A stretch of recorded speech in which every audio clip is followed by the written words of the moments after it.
tout le travail qu'on essaye de mener pour favoriser le développement l'exercice coordonné est pour nous un élément essentiel de réussite pour proposer au moins sur le champ qu'on essaye d'investir le plus possible, qui est le champ de la santé, d'essayer de proposer des solutions pour favoriser ces installations. Après, il y a le projet de vie, hein, et donc ça, on le laisse évidemment à l'appréciation de chacun. Mais sur le développement d'exercices coordonnés, il y a vraiment quelque chose qui nous paraît essentiel pour garantir à la fois de nouvelles installations, mais également en assurer la pérennité. Alors, comme on arrive au bout de notre table ronde, par rapport à ce sujet-là, peut-être, et enfin en lien un peu avec ce sujet-là, j'aurais aimé avoir sur un dernier tour de table votre avis sur la période très spéciale qu'on vient de traverser de gestion de crise Covid et vous dire notamment que nous, on se pose des questions sur certaines organisations un petit peu spontanées de rapprochement entre la ville et l'hôpital ou entre certains professionnels de santé libéraux qui, avec les difficultés de gestion de la crise, disponibilité de matériel, protéger les professionnels de santé, leurs cabinets, protéger leurs patients, se sont regroupés pour mutualiser des moyens. Et on se dit, nous, que ça serait peut-être une occasion pour revenir vers eux et leur demander si ce retour d'expérience est plutôt positif et pouvait les inciter à s'engager dans un exercice coordonné un petit peu plus approfondi et procéder ainsi au développement de ce type de mode d'exercice. Moi, je ne sais pas quel retour vous avez de cette période-là qui était très particulière, mais je serais assez intéressé de savoir si, à travers la gestion de cette crise, il y a quelque chose sur lequel on pourrait s'appuyer pour développer ce mode d'exercice dans des zones prioritaires. Si cette crise a révélé quelque chose justement dans votre façon de travailler, si le fait que pour ceux qui sont installés, c'est quelque chose qui a faciliter les choses, d'être en exercice dans des zones des fois un petit peu reculées, un peu rurales, ou est-ce qu'au contraire, la gestion de la crise n'a rien fait du tout et que pour vous, les choses sont comme avant. Mais j'aimerais bien avoir l'avis d'un petit peu de tout le monde, à la fois de nos représentants hospitaliers, du docteur Bourdelle pour les et on finira peut-être par notre tour de table par nos jeunes médecins, puisqu'on a insisté sur l'âge tout à l'heure, par nos jeunes médecins installés tout à l'heure. Monsieur Mouchard, on peut le faire à l'envers, du coup. Tiens, Monsieur Mouchard, Monsieur Brison, Madame Bourdelle, et puis après nos médecins. Ce qu'on s'est aperçu, alors c'est une crise tout à fait particulière et singulière, hein, en fait, ça a recentré, alors là, je vais parler vraiment de mon établissement, puisqu'on a, nous, ça fait partie des exercices un peu particuliers, on a un cabinet de consultation non programmée qui est installé sur la clinique, donc ce ne sont pas des urgences, mais ça permet d'accueillir des patients qui sont sur des suivis, sur des maladies chroniques complexes, même parfois il y a beaucoup de généralistes qui envoient par cette porte d'entrée parce que ça permet d'accéder à un plateau technique très rapidement. Et on s'est aperçu qu'en fait, le pivot de tout ça, ça restait et ça devait être le médecin généraliste. En fait, l'articulation et la prise en charge devait effectivement passer par là parce que je pense que les seuls aujourd'hui qui sont en mesure de pouvoir déclencher une alerte en termes d'infection ou d'épidémie, ce sont les médecins généralistes. Je crois qu'il n'y a qu'eux qui peuvent signaler que sur un territoire, à un moment donné, il y a une prescription anormale d'un médicament ou une somme de pathologies qui apparaissent d'un coup. Et il n'y a que comme ça que les alertes peuvent remonter. Quand on les noie à hauteur d'un grand pays comme la France, 61 millions d'habitants, ça n'a pas de sens. Si sur un territoire isolé, vous avez d'un coup 20 ou 30 personnes qui se mettent à présenter les mêmes symptômes, c'est une alerte. Et c'est une alerte qu'il faut prendre très au sérieux parce qu'après, effectivement, et on l'a vu, hein, ça peut effectivement déboucher sur beaucoup de choses. Donc, je pense que ça a remis au centre un petit peu de réflexion ce rôle pivot, cette notion de contact avec les patients. Je pense aussi qu'il y a, alors c'est peut-être moi ce que j'ai eu comme écho, alors on n'a pas eu de manque évidemment particulier par rapport aux prises en charge nous, sur l'établissement, mais ce que j'ai entendu dire, c'est certains patients qui étaient accompagnés à domicile par des structures qui n'étaient pas forcément des structures d'HAD, qui étaient plutôt des structures, on va dire, indépendantes ou même d'aide à domicile, hein, pas de soins, mais d'aide, juste d'aide à domicile. Le fait d'enlever tout le monde, ben, les gens se sont retrouvés comme ça, du jour au lendemain, pas abandonnés, mais plus personne ne venait les voir. Et ça, je sais que ça a pu, sur certains territoires, être plus délicat que d'autres. Et je pense que là, peut-être le témoignage des médecins sera important de voir comment ils ont vu ou comment ils ont essayé de s'adapter à cette prise de relais. Après, voilà, je crois que c'est pour ce genre de crise, je pense que l'alerte précoce est importante. Et donc, à mon avis, la vérité, entre guillemets, hein, en tout cas, les bonnes pratiques restent sur une observation de terrain. Et il faut qu'à ce moment-là, les autorités, si quelqu'un signale une anomalie dans les prises en charge, même très localisée, il faut qu'on ait une alerte qui puisse déclencher quelque chose qui soit pris en charge, de façon à éviter que ça arrive après très vite et que ça prenne des ampleurs trop importantes. Voilà, c'est un petit peu mon ressenti. Il y a plein d'autres choses, hein, mais ça déborderait bien sûr le cadre de la table ronde. Mais voilà, c'est vrai que la proximité, et on le voit bien là aujourd'hui dans la phase dans laquelle on est, où l'intervention rapide, le repérage précoce et l'intervention rapide sont des éléments essentiels pour juguler une éventuelle extension de l'épidémie, doit amener à bénéficier à la fois d'une terrain judicieux, ça c'est certain, mais aussi une capacité à mobiliser l'observation à ce niveau-là. Et l'incitation de ne pas renoncer aux soins, c'est-à-dire qu'effectivement, pendant la période, on a vu, alors passer les 2 premières semaines, en tout cas sur Montpellier, je ne parle que là que du territoire de Montpellier, où on a effectivement vu clairement tout le monde faire un pas en arrière. Après, la difficulté, ça a été d'inciter les gens à ne pas retarder certains retards de diagnostic. On le saura de toute façon, il y a des études qui sont en cours. On va voir exactement ce que ça a généré, peut-être que là aussi un retour d'expérience, mais voilà. Le rôle et le positionnement du médecin généraliste, et je crois qu'eux, peut-être, manquaient d'informations sur où ils pouvaient envoyer leurs malades finalement. C'est peut-être ça la question qu'il faut se poser. Merci beaucoup. En synthèse aussi, Monsieur Brison, est-ce que vous avez un avis concordant?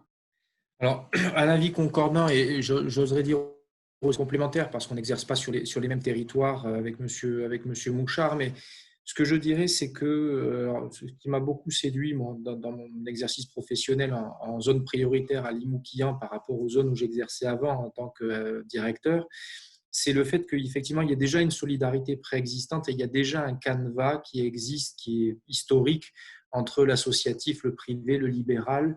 Et je pense que là, paradoxalement, et je dis bien paradoxalement, la très forte contrainte dans laquelle on a été d'un point de vue d'un certain nombre d'approvisionnements, au lieu de, je dirais, de rendre les choses négatives, elle a renforcé cet aspect solidarité.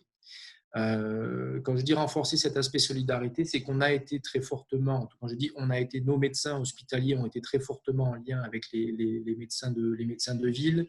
Dans l'unité Covid sanitaire qu'on a montée à Limoux, il y a un tiers des patients qui sont venus de la ville, un tiers sont venus des EHPAD environnants.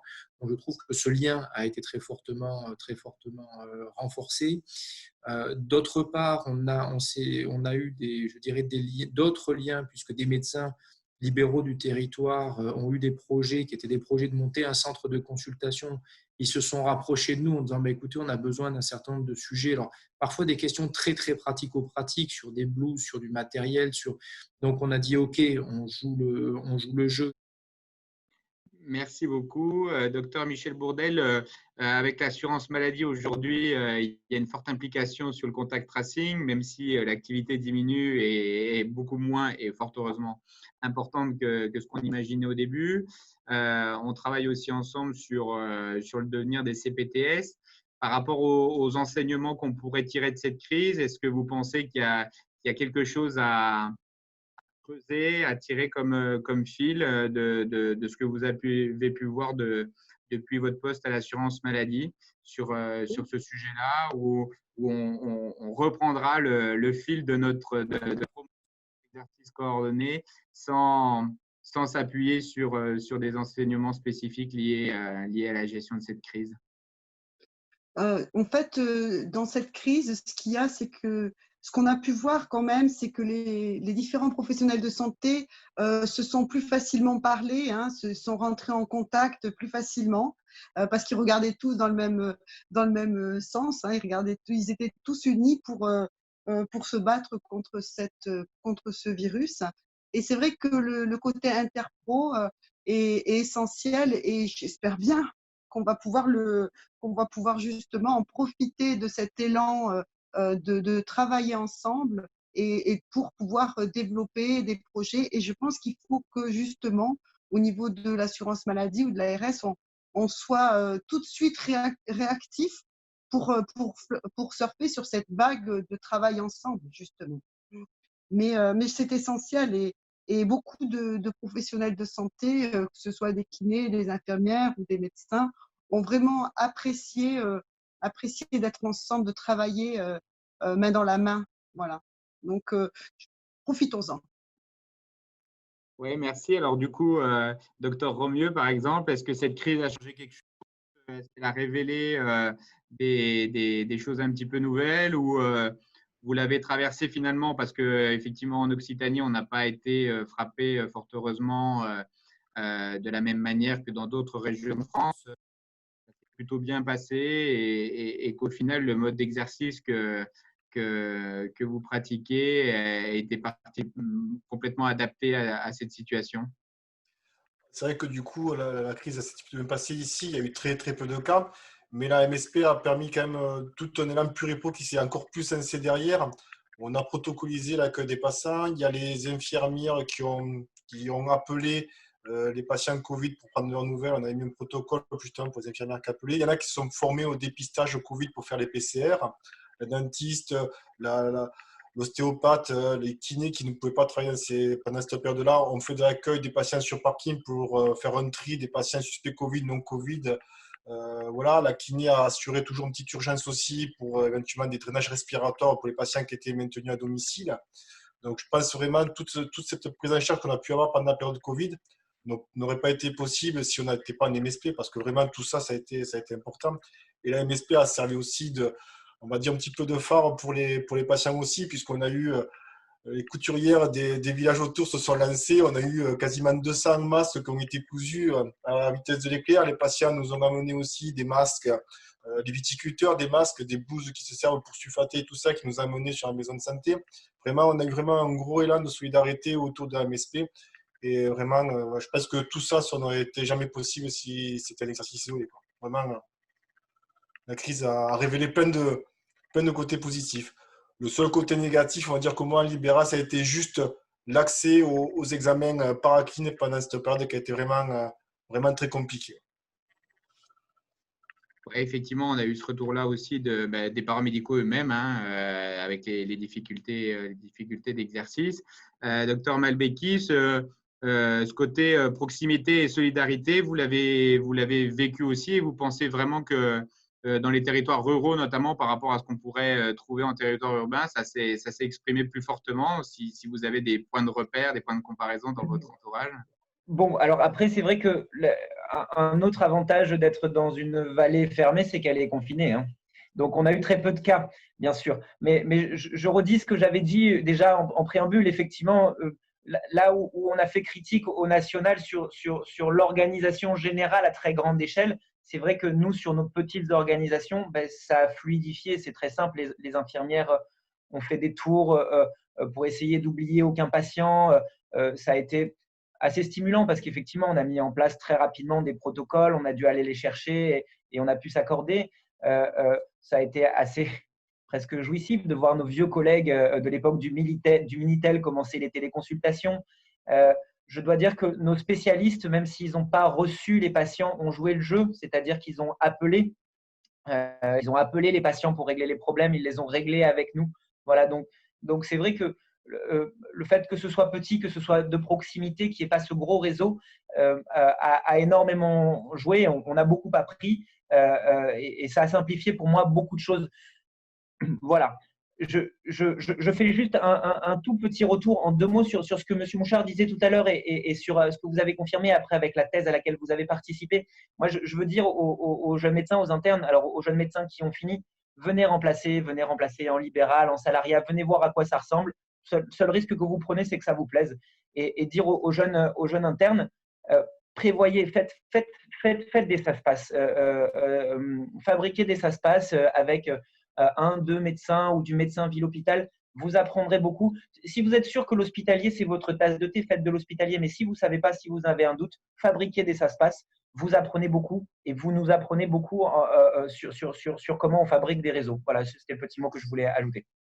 Non, mais vous faites bien de le faire parce que on essaye de faire connaître un petit peu toute cette variété là des possibilités offertes. Alors, au moment de l'internat, effectivement, comme vous l'indiquez, on discute même à essayer de valoriser une phase de consolidation pour les médecins généralistes, d'avoir cette 4e année qui peut être organisée évidemment différemment de ce qu'on peut avoir pour les autres spécialités, mais qui permettrait peut-être aussi à certains jeunes internes de découvrir un mode d'exercice dans un autre contexte avec l'autre d'aborder la fin des études médicales et donc la façon d'enchaîner sur un projet professionnel derrière. On a sur les différentes, notamment offres qu'on essaye de structurer, Monsieur Brison l'évoquait tout à l'heure, à la fois en exercice salarié complet ou en exercice partagé, on peut se lancer dans des expériences sans grand risque, comme vous l'indiquiez, pour quelques années par exemple, pour découvrir les choses et ça c'est vraiment extrêmement important. Et puis le remplacement, effectivement, le remplacement dans des conditions qui sont évidemment, il faut les choisir plutôt bonnes parce que remplacer remplacer un médecin isolé qui a un mode d'exercice très particulier, ça va plutôt dégoûter que favoriser. Mais par contre, remplacer dans des structures où l'exercice coordonné est en place, on va vraiment découvrir quelque chose et effectivement, au pire, ça plaît. Ouais, voilà, c'est ça. Pour terminer, du coup, par rapport à cette crise, bon, on ne va pas idéaliser tout ce qui s'est passé en milieu rural ou semi-rural. En plus, dans le Lot, effectivement, les premiers cas sont arrivés assez tardivement. Mais est-ce qu'il y a des enseignements plus ou moins positifs ou même négatifs de la façon dont cette crise a été gérée, a impacté votre quotidien que vous aimeriez partager avec nous? Alors, pour ce qui est des enseignements, je pense que Monsieur Mouchard a exprimé bien les choses. C'est-à-dire que c'est vrai qu'au début, les cas Covid ont été plutôt pris en charge sur les CHU, etc., et repérés de cette manière-là.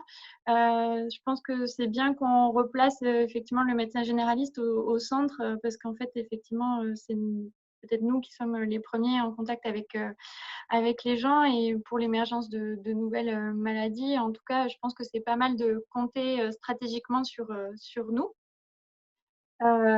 Après, effectivement, pour moi aussi, je crois que le parcours de soins en termes d'accès aux examens complémentaires, d'entrée en hospitalisation, etc., a été très, très difficile et je pense que ça venait aussi du stress de tout le monde par rapport à cette maladie et même y compris en hospitalier. Sachant que je voulais rectifier ça aussi, c'est que j'ai dit tout à l'heure que j'étais à 30 minutes d'un hôpital, mais il y a quand même un petit service d'urgence, un petit hôpital à 10 minutes et qui était hôpital Covid et nous avons été particulièrement touchés. On a eu des clusters dans des maisons de retraite, etc. à 10-15 kilomètres et ils ont fait quand même un travail dans tout ce stress qu'il faut remercier. Et puis après, pour ce qui est des côtés positifs, effectivement, c'est la cohésion d'équipe déjà au sein du centre de santé pour nous, entre les infirmiers qui avaient besoin de conseils, qui avaient besoin aussi qu'on les rassure sur certaines choses ou effectivement des protocoles à mettre en place, tout ça. Et puis cohésion aussi entre médecins, parce qu'effectivement, avec nous, on a quand même un médecin qui est retraité et qui rempile par plaisir. Et ça, il faut le dire, c'est quand même motivant. Il faut se dire que quand même, il y a même des personnes qui ont envie de continuer ce métier-là et que ce n'est pas si épuisant que ça et qu'on y tient et qui trouvent aussi son compte. Et donc, lui, on l'a plutôt préservé des contacts avec les patients symptomatiques. Enfin, voilà, en termes de veille sanitaire aussi, on s'est un petit peu relayé. Donc, c'était quand même plutôt agréable d'être à plusieurs par rapport à tout ça. Je voulais juste conclure peut-être avec un conseil aussi, comme Léonard, c'est-à-dire que ça serait bien d'avoir, il faut avoir la curiosité de venir exercer dans un territoire qui est différent et qui n'est pas celui qu'on connaît, ou en tout cas qui n'est pas proche du CHU ou d'un hôpital. La curiosité de rencontrer une patientèle qui est différente. Et je pense qu'on tombe amoureux de sa patientèle. Et après, et c'est ce qui fait qu'on reste. Et effectivement, le danger, c'est de rester dans ces territoires. Voilà. Et puis surtout, pas avoir d'a priori, parce que il y a des modes d'exercice qui peuvent nous convenir, et la médecine n'est plus celle d'avant. En tout cas, nous, les jeunes médecins, on l'exerce pas de la même manière, et donc trouver un cadre professionnel qui nous convient et le chercher. Voilà. Monsieur Durand, je crois que vous connaissez très bien les problèmes de maquettes, etc. Bon, c'est vrai qu'on est dans une période là de mise en place des nouvelles maquettes de formation, et je sais que vous êtes attentif à ce qui va, mais on peut penser que sur les phases de consolidation, et maintenant que la maturité est suffisante, c'est ce qu'on avait souvent entendu, et vous, et je pensais moi, des coordinateurs de filière. J'espère que ce n'est pas qu'un vœu pieux, et qu'effectivement les solutions un petit peu originales pour permettre d'aller naviguer à droite à gauche sont très enrichissantes. Moi, j'ai toujours été frappé finalement, mais je crois que c'est moins vrai aujourd'hui, de la méconnaissance qu'on avait de nos secteurs réciproques, que ce soit sur l'exercice en cabinet ou l'exercice dans le secteur public ou privé. Finalement, on ne se connaît pas entre nous. Et finalement, le fait de permettre à des médecins de choisir, M. Brison le disait très justement tout à l'heure, je crois que ça correspond aussi à une qualité de vie au travail. Choisir la façon dont on va pouvoir s'épanouir dans son boulot, ça reste quand même la préoccupation de tout le monde, et franchement, c'est une grande chance de pouvoir le faire, je trouve. Donc, plus on aura de possibilités, le mieux ça sera, je pense en tout cas. Je crois que c'est ça la bonne conclusion, c'est que les zones prioritaires, c'est des zones prioritaires pour s'éclater dans son boulot. Voilà, c'est-à-dire que pour nous, la priorité, c'est que nos médecins, ils se sentent bien dans leur territoire et avec leurs patients d'Occitanie, et qui s'occupent des patients d'Occitanie. Donc, les zones prioritaires, c'est une priorité pour nous, parce que notre priorité, c'est que vous vous éclatiez dans votre boulot. Voilà.